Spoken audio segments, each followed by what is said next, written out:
Hello everyone, what's good today? This is the TESON Files podcast. We are real stories, meet real conversation. If you're here to learn, to grow, and to online, you are the right place. Let's get in. Today's episode is gonna be powerful and personal, and it's gonna be long overdue. We are talking about something many live through, but few talked about: the weight of being the firstborn in an African family. I'm not alone. Joining me today is Firstborn, someone who's lived this reality and passionate about mental wellness and family system, and also is redefining legacy.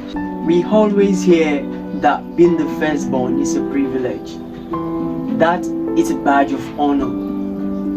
But behind that title, what's really going on? Honestly, it's a beautiful body. You're celebrated on the outside, but silently crumbling on the inside. You are the hope, the example, the blueprint, but no one talks about the pressure or the pain that comes with it. Exactly. And sometimes it feels like being the firstborn is a contract you never signed. At home, you become the second parent. And at school, you're told to make them proud.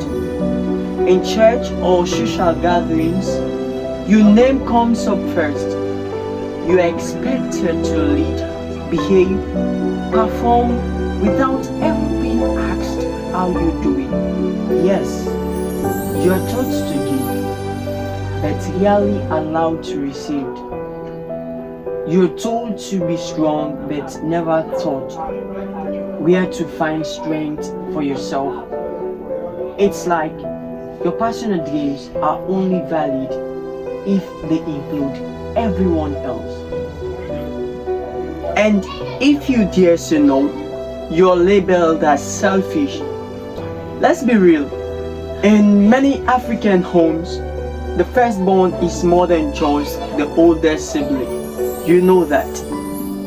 And you become the retirement plan, the backup hope, and you are expected to graduate fast, get a job, and start supporting the entire family. Sometimes before you have even figured out your own life. It's heartbreaking because many firstborns are pouring from an empty cup. They become providers before they have even had a chance to become themselves. And that pressure, it shows up in anxiety, people pleasing, and even health issues.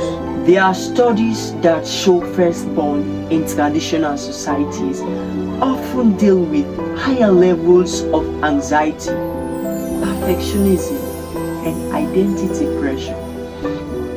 You grow up believing that failing equals disappointing everyone.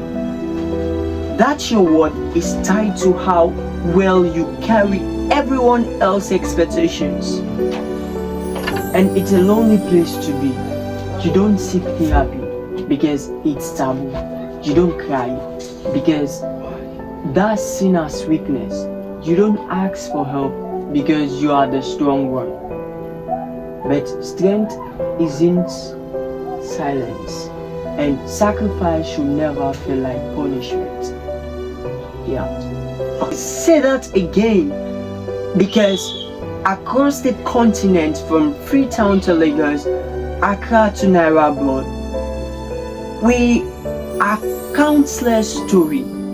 There are countless stories of firstborn who gave up scholarship, jobs, or even mental health, all of the sake of holding the family together. And yet, nobody checks on them. Nobody asks, are you okay? Do you feel supported? What do you need right for your own healing? That's why we are having this conversation.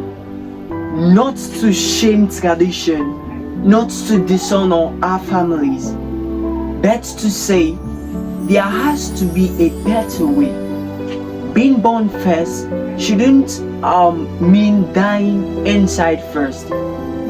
That part, but here is the good news. There is another side to this. Being a firstborn doesn't just mean pressure. It can also mean purpose. You know, you get to be pioneer, the one who changes the narrative. You can choose what to carry and what to let go.